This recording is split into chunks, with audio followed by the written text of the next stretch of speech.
Bapak, Ibu, saudara-saudara sekalian dalam Tuhan, marilah kita bersama-sama lebih dahulu berdoa kepada Tuhan.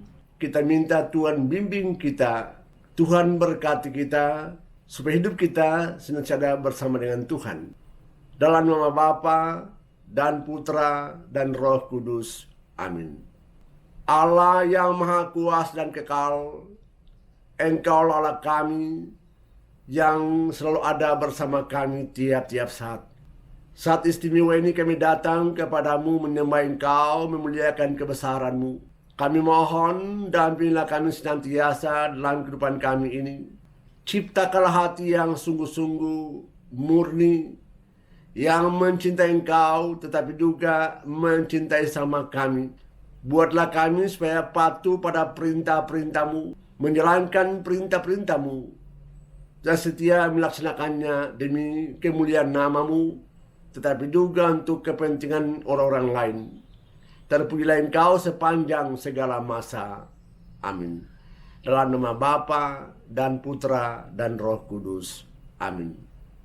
Saudara-saudara sekalian, marilah kita bersama-sama membaca kitab suci yang diambil dari Lukas bab 6 ayat 17. Dilanjutkan dengan ayat 20 sampai 26. Isinya sebagai berikut. Sekali peristiwa, Yesus turun dari sebuah bukit bersama dengan ke-12 rasul dan berhenti pada suatu tempat yang datar. Di situ berkumpul sejumlah besar murid-muridnya dan banyak orang lain yang datang dari seluruh Yudea dan dari Yerusalem dan dari daerah pantai Tirus dan Sidon.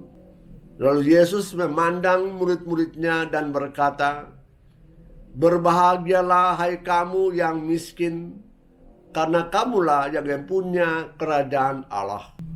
Berbahagialah hai kamu yang kini lapar, karena kamu akan dipuaskan. Berbahagialah hai kamu yang kini menangis, karena kamu akan tertawa. Berbahagialah kamu bila demi anak manusia kamu dibenci, dikucilkan dan dicela serta ditolak.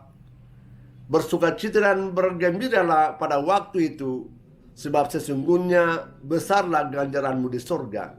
Karena secara itu pula nenek moyang mereka telah memperlakukan para nabi. Tetapi celakalah kamu, hai orang kaya, karena dalam kekayaanmu kamu telah memperoleh penghiburan. Celakalah kamu yang kini kenyang, karena kamu akan lapar. Celakalah kamu yang kini tertawa, karena kamu akan berduka cita dan menangis. Celakalah kamu jika semua orang memuji kamu, karena secara itu pula nenek moyang mereka telah memperlakukan nabi-nabi palsu." Demikianlah Injil Tuhan. Bapak, Ibu, saudara-saudara sekalian, hidup di dunia ini tidak selamanya gampang-gampangan. Ada saatnya kita tertawa, kita bergembira ria, tetapi juga ada saatnya kita sedih dan menangis. Ada saatnya kita berpesta pora, tetapi juga ada saatnya kita hidup malang, sengsara dan susah. Ada waktu di mana ada orang yang sakit, tetapi juga ada banyak orang juga sehat walafiat. Ada waktu di mana orang lahir, tapi juga di tempat lain juga banyak yang meninggal dunia karena sengsara, karena menderita macam-macam penyakit. Situasi semacam begitu juga dilihat oleh Tuhan Yesus. Dia melihat banyak orang yang tertawa, banyak orang lapar, banyak orang yang kaya raya, banyak orang yang menangis, yang sedih. Tapi juga taksir orang juga yang terhibur karena suka citanya. Dan Yesus mengatakan, "Berbahagialah kamu hai orang-orang miskin, karena kamulah yang mempunyai kerajaan Allah." Saudara sekalian, bukan karena kemiskinannya itu, bukan karena dia kehilangan harta benda, tetapi yang Tuhan lihat ialah hatinya di tengah-tengah kemiskinan, di tengah-tengah usaha berat untuk mencari nafkah. Orang bersangkutan tetap sabar dan tabah. Bahkan dia tidak banyak mengomel, tetapi dia tetap mengandalkan Tuhan. Orang-orang semacam begitu Tuhan mengatakan kau akan berbahagia di sorga karena kau punya kerajaan Allah. Miskin di dunia, tapi kau berbahagia di sorga karena kau berkenan di hati Allah. Dia tambah lagi, berbahagialah engkau yang kini lapar karena kau akan dipuaskan. Kau tidak punya apa-apa, kau hidup susah, cari makan pun susah, tetapi kau tidak putus asa. Sekarang kau lapar, tetapi nanti kau akan dipuaskan oleh hal-hal surgawi. Sabar saja. Kau akan berkenan di hati Allah dan kau akan dipuaskan oleh hal-hal surgawi. Berbahagialah engkau yang dicaci maki, yang dibenci, yang diasingkan dan ditolak, karena kau hidup menurut namaku. Demi aku, kau ditolak orang. Karena aku, kau dibenci orang. Karena Anda bersandar pada saya, kau dikucilkan oleh orang-orang lain. Saudara, kau akan berbahagia di sorga karena kau punya kerajaan Allah. Tapi celakalah engkau yang kini tertawa, karena kau akan menangis di kemudian hari. Bukan karena tertawamu, tetapi engkau menertawakan orang lain yang hidup susah. Kau merasakan kebahagiaan karena kau tidak miskin. Kau terhibur dengan harta bendamu. Dan dia mengatakan begini, sebetulnya janganlah kau tertawakan orang lain. Tetanggamu menangis, tetanggamu sedih karena kematian suaminya, kematian istrinya, kematian anaknya. Sedangkan kau di seberang itu, yang cuma berdekatan itu, kau tertawa terbahak-bahak. Celakalah engkau kalau bermental semacam begitu. Kau tidak ikut serta merasakan kepahitan yang dialami oleh keluarga yang merasakan kehilangan anggota keluarganya.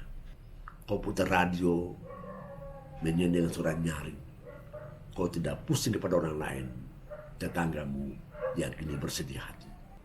Celakalah engkau kalau kau punya mental semacam begitu. Celakalah engkau, hai orang kaya, bukan karena kekayaanmu, bukan karena hartamu yang banyak, tetapi kau lupa bahwa semua yang kau miliki itu adalah pemberian Tuhan kepadamu.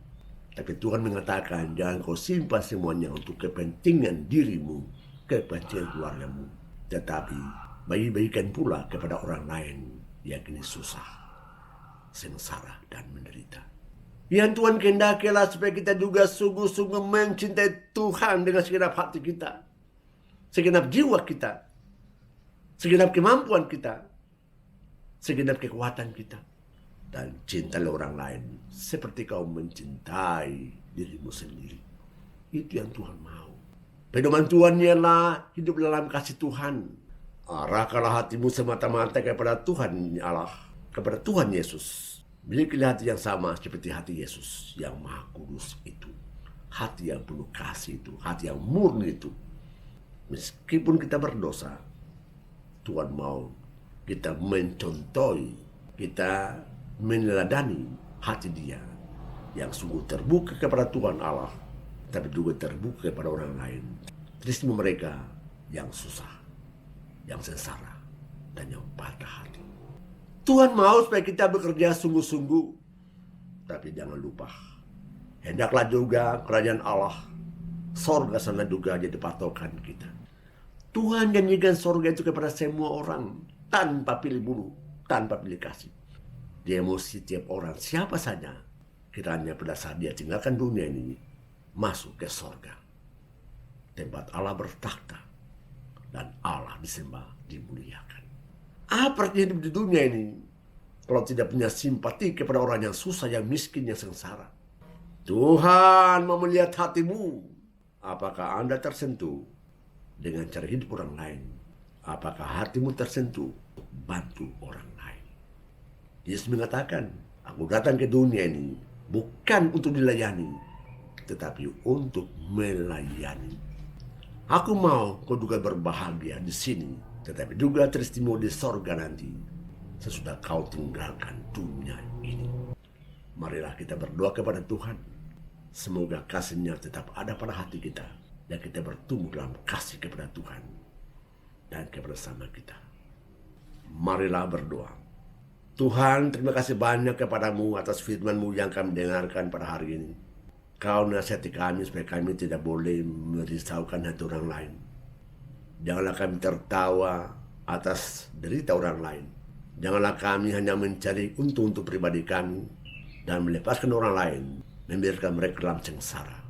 Ciptakanlah hati kami yang sungguh-sungguh punya kasih yang besar, yang mau tolong orang lain, seperti Yesus yang datang ke dunia ini semata-mata karena mau melayani orang lain demi perkembangan sesamanya. Terima kasih Tuhan atas firman-Mu yang indah ini. Semoga benar-benar menjadi mulut-Mu yang setia kepada Engkau dan siap sedia melaksanakan perintah-perintah-Mu. Terpujilah Engkau kini dan sepanjang masa. Amin. Dalam nama Bapa dan Putra dan Roh Kudus. Amin.